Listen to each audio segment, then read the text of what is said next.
வணக்கம். தமிழ் ஃபுட் கார்னர்ல இன்னைக்கு என்ன லஞ்சுன்னு பார்க்கலாம். புதினா சேர்த்து இந்த பருப்பு பண்ணியிருக்கோம். இதனுடைய ஃப்ளேவர் பார்த்தீங்கன்னா ரொம்ப ரொம்ப சூப்பரா இருக்கும்.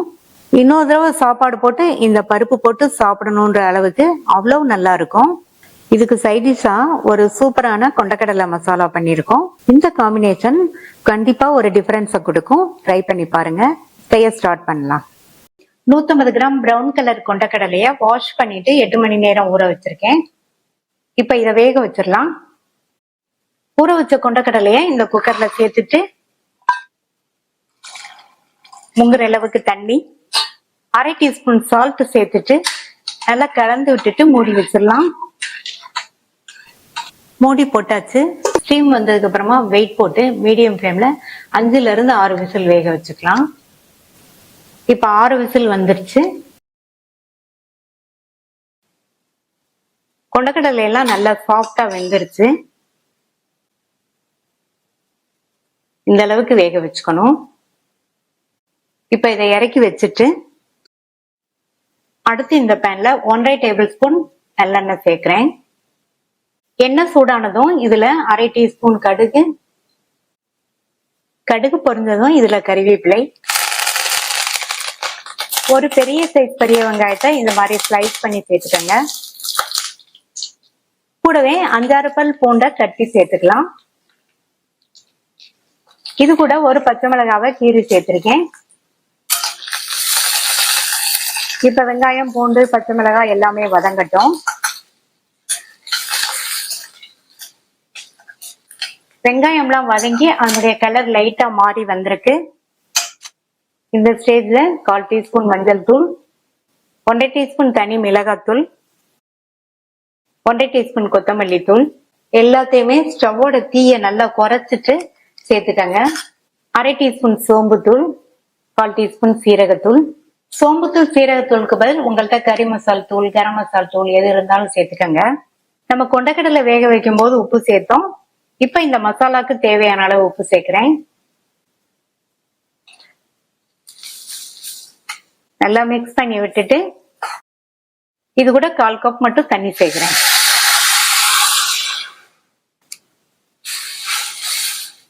நம்ம சேர்த்திருக்கிற வெங்காயம்லாம் நல்ல மசாலாவோட சேர்ந்து ஒரு 2 நிமிஷத்துக்கு வேகட்டும். ஸ்டவ்வோட தீயை கொஞ்சம் கூட்டி வச்சிருக்கேன். மசாலாவோட சேர்ந்து வந்து நம்ம சேர்த்த மசாலா தூளோட பச்சை வாசனை எல்லாம் போயிடுச்சு. இப்ப இதுல நம்ம வேக வச்ச கொண்டக்கடலைய தண்ணியோடய சேர்த்துடலாம்.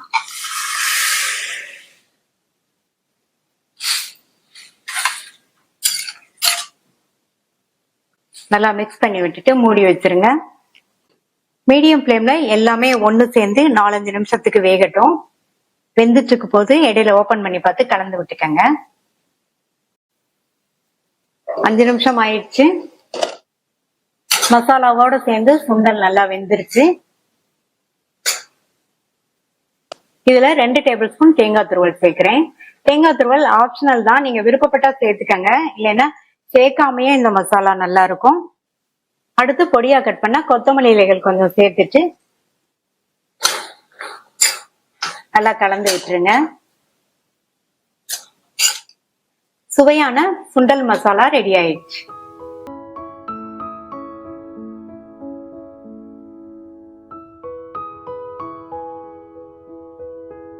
புதினா பருப்பு பண்ண போறோம். 1/2 கப் பாசி பருப்பை வாஷ் பண்ணிட்டு 1/2 மணி நேரமா ஊற வச்சிருக்கேன். இந்த பேன்ல ஊற வச்ச பாசி பருப்பை தண்ணியை வடிச்சிட்டு சேர்க்கிறேன். இது கூட 3/4 கப் தண்ணி, கொஞ்சமா 2 சிட்டிகை மஞ்சள் தூள் கலந்து விட்டாச்சு. இந்த பருப்பு சாஃப்டா வெந்து வரட்டும். இந்த மாதிரி நல்லா கொதிச்சு வந்ததுக்கு அப்புறமா ஸ்டவ்வோட தீயை நல்லா குறைச்சு வச்சு வேக விட்டுக்கலாம். தண்ணி வத்தாம பருப்பு கரெக்டா வெந்து வரும். இப்ப பருப்பு நல்லா கரெக்டா வெந்திருக்கு. இதை தனியா எடுத்து வச்சிடலாம். அடுத்து இந்த பேன்ல 1 டேபிள் ஸ்பூன் நெய் உருகி சூடாயிடுச்சு. அதுல 1/2 டீஸ்பூன் கடுகு பொரிய ஆரம்பிச்சிருச்சு. 1/2 டீஸ்பூன் சீரகம், ரெண்டுமே நல்லா பொரிஞ்சிருச்சு. 1/2 கப் அளவுக்கு பொடியா கட் பண்ண வெங்காயம், 1 கட் பண்ண காஞ்ச மிளகாய், 2 பச்சை மிளகாவை கட் பண்ணி சேர்க்கிறேன். 1/4 டீஸ்பூன்ல பாதி பெருங்காய பவுடர், நம்ம சேர்த்து எல்லாம் 2ல இருந்து 3 நிமிஷத்துக்கு வதங்கட்டும். வெங்காயம் வதங்கினதும் ஒரு கைப்பிடி அளவு ஃப்ரெஷ்ஷான புதினா இலைகளை சேர்த்துட்டு இந்த புதினா இலைகள் நல்லா வதங்கி வரட்டும்.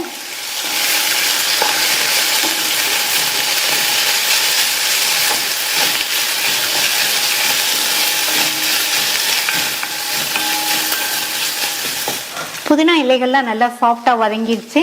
இது கூட 1/4 டீஸ்பூன் மஞ்சள் தூள், 2 டீஸ்பூன் தனி மிளகாத்தூள், இதுக்கு தேவையான அளவு உப்பு சேர்த்துட்டு நல்லா ஒரு தடவை மிக்ஸ் பண்ணி விட்டுருங்க.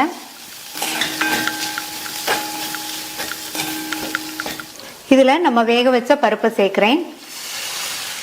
இது கூட 3/4 கப் தண்ணி சேர்த்து நல்லா கலந்து விட்டுருங்க.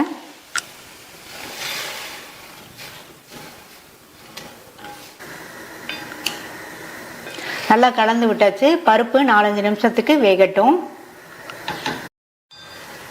இப்போ 5 நிமிஷம் ஆச்சு. புதினாவோட ஃப்ளேவர்லாம் பருப்புல இறங்கி பருப்புமே நல்லா திக்காய் வந்துருச்சு பாருங்க. அடுத்து இதில் 1/2 டேபிள் ஸ்பூன் நெய் சேர்க்குறேன். நெய் சேர்த்துட்டு ஸ்டவ் ஆஃப் பண்ணிடுங்க. இதில் 1/2 மூடி லெமனை பிழிஞ்சு சேர்த்துக்கலாம். இந்த மாதிரி லெமன் பிழிஞ்சோம்னா புளிப்பு சுவையோட இந்த புதினா பருப்பு நல்லா டேஸ்டாக இருக்கும். உங்கள் புளிப்பு சுவைக்கு தகுந்தபடி நீங்கள் லெமன் ஜூஸ் வந்து கூட்டியோ குறைச்சோ சேர்த்துக்கங்க. இப்போ நல்லா மிக்ஸ் பண்ணி விட்டுறலாம்.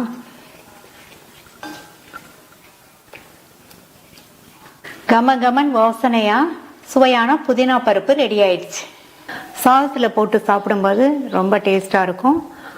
சப்பாத்திக்கு தொட்டு சாப்பிட்றதுக்குமே ரொம்ப அருமையாக இருக்கும்.